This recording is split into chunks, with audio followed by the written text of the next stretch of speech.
Assalamualaikum warahmatullahi wabarakatuh. Bapak, Ibu, dan para pemirsa yang berbahagia. Kali ini kita akan melanjutkan pelatihan mandiri dengan topik diferensiasi dalam pembelajaran. Masuki modul penguatan literasi SMP dan SMA dengan materi strategi literasi di SMP dan SMA. Jika kita mendengar, mari kita ikuti tayangan video. Salam dan bahagia, Ibu dan Bapak Guru. Selamat datang kembali di modul penguatan literasi. Kali ini kita akan membahas bagaimana penguatan literasi di SMP dan SMA. Kenapa penguatan literasi penting? Apakah literasi itu hanya berkaitan dengan pelajaran bahasa? Sebelum sama-sama mencari jawaban dari dua pertanyaan kunci tadi, mari kita lihat permasalahan yang dihadapi dua guru sekolah menengah ini. Duh, kenapa ya? Tiap tahun pasti berulang. Murid-murid saat belajar satu topik terus kita tes, nilainya bagus-bagus. Hafal betul gitu kayaknya sama isi pembahasan. Giliran sudah lewat topik pembahasannya, langsung deh lupa ingatan. Kalau di mapel Bapak, begitu juga tidak? Persis. Lalu kalau jawab pertanyaan yang jawabannya ada di buku pasti jago-jago. Tapi kalau diminta memberikan sudut pandang pribadinya untuk menyelesaikan soal-soal terkait konsep, pasti langsung bingung.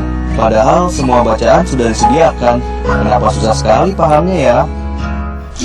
Dalam semua mata pelajaran, kita memfasilitasi murid untuk mengeksplorasi beragam teks yang terkait dengan topik agar mereka mendapatkan ilmu yang bermakna, serta dapat mengekspresikan pemahamannya dalam berbagai cara. Berbagai kegiatan untuk mengeksplorasi teks bacaan untuk mendalami materi pembelajaran, seperti membaca, menyimak, mengesah, berbicara, mempresentasikan, dan menulis. Hal ini digunakan murid saat menjalani proses pembelajaran, misalnya saat berdiskusi, menjelaskan atau mempresentasikan tentang hasil pemahamannya, atau menuangkan pemikirannya melalui berbagai media. Murid tidak saja diharapkan dapat menguasai materi dan meningkatkan keterampilannya. Mereka juga diharapkan dapat berpikir kritis dan kreatif melalui materi ajar. Apa yang telah kita lakukan untuk membantu mereka meningkatkan kecakapan berpikirnya? Apakah kita telah mengajak murid untuk mengeksplorasi teks bacaan dengan cara yang sama pada mapel non-bahasa? Kita pun mengakui bahwa keterbatasan fasilitas dan sumber belajar menjadi tantangan bagi guru-guru di daerah yang terpencil. Namun, dengan tantangan tersebut, kita masih dapat melakukan sesuatu untuk meningkatkan kecakapan literasi murid. Jika menghadapi kondisi itu, Ibu dan Bapak tidak perlu khawatir. Kita tetap bisa meningkatkan keterampilan literasi murid dengan berbagai strategi yang akan kita bahas kali ini. Sebelum itu, mari kita bahas sedikit tentang area penerapan strategi-strategi tersebut. Terdapat 3 area penerapan strategi penguatan literasi: lingkungan fisik kaya teks, program ramah literasi, dan pembelajaran dalam kelas. Penataan lingkungan pendukung penguatan literasi di sekolah menengah dapat Ibu Bapak pelajari di materi menata lingkungan fisik kaya teks di SMP atau SMA. Sedangkan untuk program ramah literasi dan proses pembelajaran akan kita bahas satu persatu. Program ramah literasi adalah program yang menumbuhkan kecintaan murid terhadap kegiatan membaca dan menulis. Beberapa contoh program ramah literasi yang dapat diterapkan di sekolah adalah perpustakaan keliling, yaitu program untuk mendekatkan buku kepada murid yang dilakukan dalam periode tertentu. Caranya dengan menaruh dan membawa beberapa buku bacaan ringan ke tempat para murid-murid banyak menghabiskan waktu santai, lalu menawarkan peminjaman buku kepada mereka. Atau berkeliling membawa beberapa pilihan bacaan ke daerah tempat tinggal para murid. Cobalah untuk berkolaborasi dengan layanan perpustakaan keliling yang diselenggarakan pemerintah daerah. Klub buku, wadah untuk berdiskusi tentang isi buku. Bisa diikuti oleh yang pernah membaca maupun yang belum. Pilihlah tema-tema yang menarik minat murid. Majalah dinding.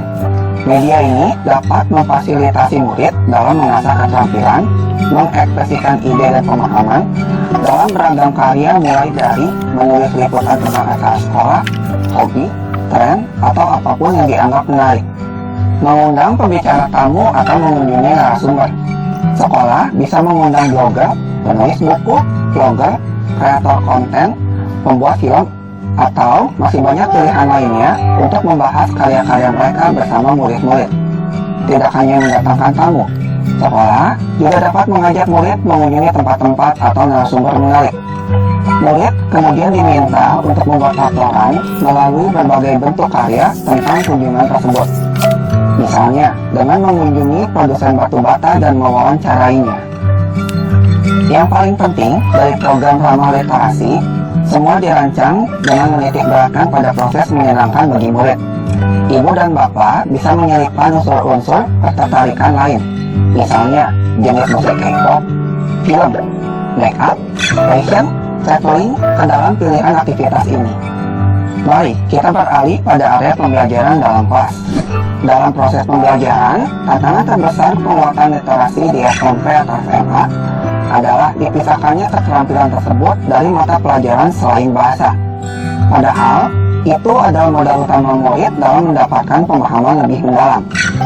Lalu, bagaimana agar kita dapat memasukkan keterampilan literasi dalam setiap mata pelajaran? Ada banyak strategi pembelajaran yang dapat menguatkan keterampilan literasi murid. Beberapa di antaranya adalah 1.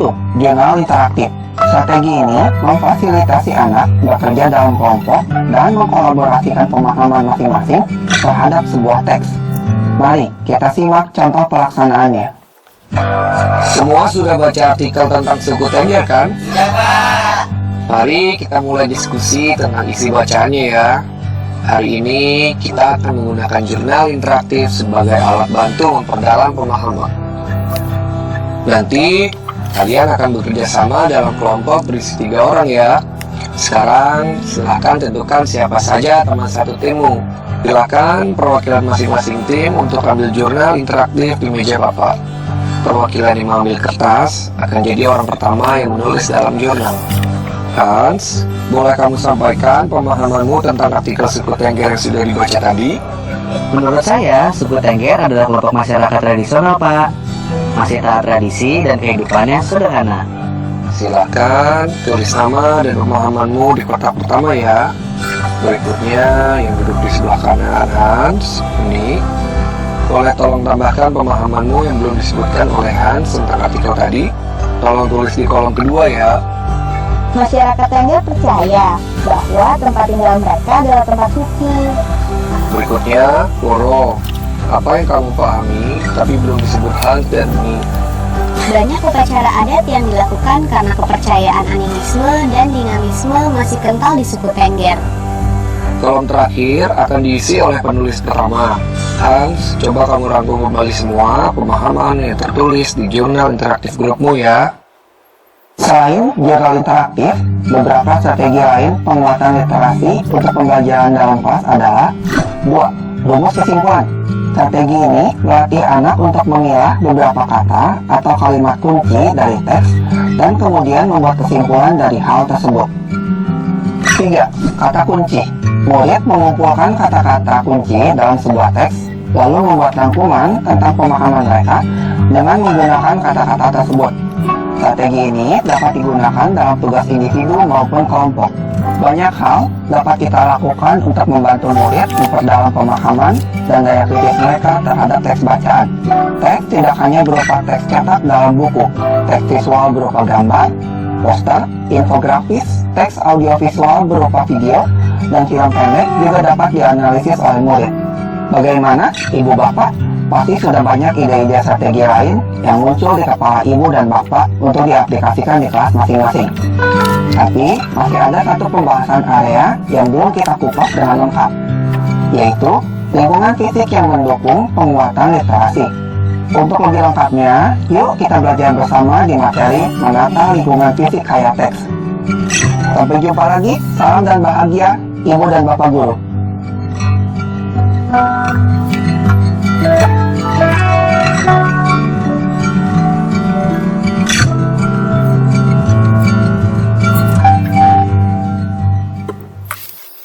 Sekian, semoga bermanfaat. Assalamualaikum warahmatullahi wabarakatuh.